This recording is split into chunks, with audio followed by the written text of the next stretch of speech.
Comme promis, nous sommes en direct avec Thomas Coville. On va un peu voyager et aller au large de Rio sur Atlantique, rejoindre notre skipper qui tente de battre le record du tour du monde en solitaire et sans escale.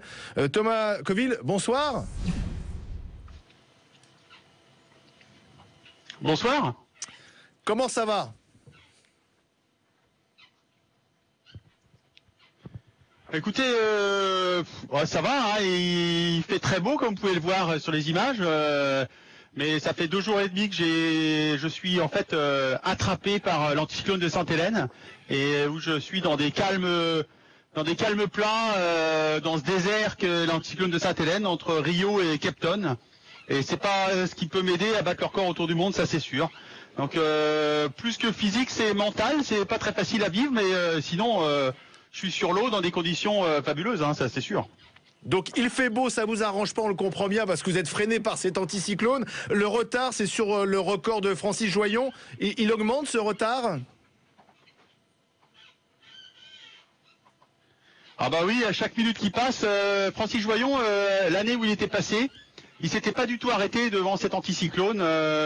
Il y avait eu en fait, il s'était séparé en deux, un peu comme par chance quoi, et il avait réussi à le traverser sans s'arrêter du tout. Alors que là, faut imaginer une énorme bulle d'air où il n'y a pas de vent du tout et qu'il faut traverser avant d'atteindre les 40e rugissants. Où là, pour le coup, il y a beaucoup de vent. D'ailleurs, je peux sentir ce vent qui vient des 40e parce que la houle est déjà naissante et je sens déjà cette houle qui vient du sud et qui me dit que à quelques centaines de milles, il y a du vent. Mais pour autant, pendant plusieurs jours, là, j'ai perdu énormément de temps. Ouais. Jusqu'au poteau noir, ça s'était plutôt bien passé, alors qu'on avait une fenêtre pas très facile. Mais là, c'est vrai que depuis 2 jours et demi, je ronce mon frein et c'est vraiment pas facile à vivre. Vous êtes parti le 17 janvier. Pour battre le record, il faut rentrer à Brest, si j'ai bien compris, avant le 15 mars, 21h15. Mais alors, quand on n'avance pas, on fait quoi à bord ? En fait, c'est la moindre risée, le moindre signe sur l'eau qui permet d'aller chercher un petit peu de vitesse et s'extraire. Finalement, le travail qu'il faut fournir sur un bateau quand il n'y a pas de vent, il est presque plus important que quand il y a beaucoup de vent. Quand il y a beaucoup de vent, une fois que votre voile est établie, c'est du pilotage pour pas chavirer comme a fait Lionel Le Monchois hier.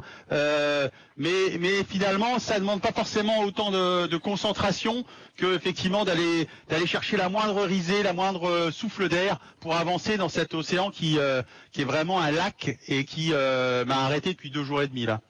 Alors c'est sûr que la température est plutôt sympathique, hein. Il fait au moins 30 degrés, ce qui n'est pas tout à fait le cas en ce moment chez vous, je crois.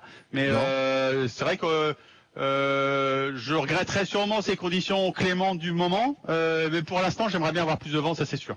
Bon, nous ça nous donne envie, hein. Vu d'ici des studios de BFM TV, ce soleil, ces 30 degrés, cet anticyclone, c'est pas le cas ici en France, mais c'est votre 4e tentative, Thomas, c'est la plus difficile jusqu'à présent ?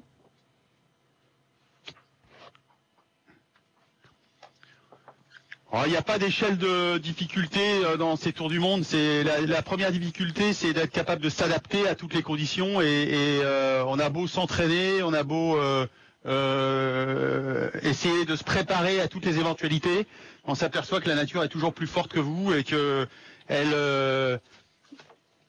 arrête pas de jouer avec vos nerfs, elle arrête pas de jouer avec votre physique. C'est extrêmement difficile de s'adapter à ça. Et on n'est pas habitué à ça, on n'est pas habitué à ne pas être maître de tout et notamment de mettre son destin. Là c'est le cas, je dois m'en remettre au fait que quand Éole aura décidé de revenir, je pourrais redémarrer, mais en attendant il faut que je m'arme de patience et puis que je reste concentré, que je reste dessus. C'est une école très difficile à chaque fois, hein. Il n'y a pas de tour du monde plus dur que d'autres. Par contre, ce tour du monde en solitaire, en multicoque, c'est sûrement ce qu'il y a de plus difficile. Donc je savais que ça allait être dur. Mais je m'aperçois à chaque fois que c'est pas forcément dur à l'endroit où je pensais.